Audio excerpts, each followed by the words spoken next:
Alamин. Жараткан Аллах чексматталла болсын. Алла Таалага чек шүгүрлөр болсын. Сүйүктүү пайгамбарыбыз Мухаммад саллаллаху алейхи вассаламга саламсыз дуалар болсын. Ey Аллахым ушу ашканабыздын ушу кылгандыкка бүткенде Куда Алла разы болсын. Ушу ким кызмат кылган болсо, өз салымын кошкон болсо, ошо салым кошкондордун өмүрүнө рызкысына Куда береке берсин. Аллахым ушу ким кызмат кылган болсо, кызматтын ажырын тапсын. Эки дүйнөдө бактылуулук Аллахым өзү берсин. Дайым ушу эл журтка кызмат кылып ашканалардан болсун, ушул жерде озачар болсун, жакшы саналар болсун.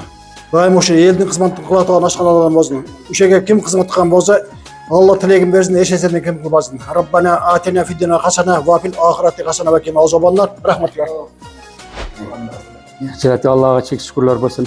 Илгери даватка барып, башка жерлерге барып, мечиттерге барып калсак, ашканалары аябай жакшы эле да. Аларды көрүп аваз кылат элек. Мына Кудайым буйруп, жамаатыбыз мына ушунчалык чоң, аябай чоң ашкана курду.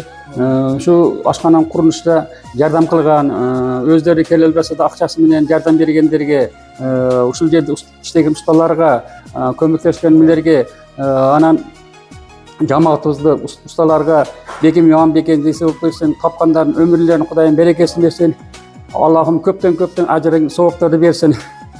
Şu ашкана жакшы, куттуу, баяндуу ашканалардан болуп, ушул жерде жакшы орозо күнүндө эмелер өткөрөйлүк, жакшы озачалар өткөрөйлүк, жакшы эмелер өткөрөйлүк, күндөр өткөрөйлүк. Кудайым ошого буйруп насип кылсын.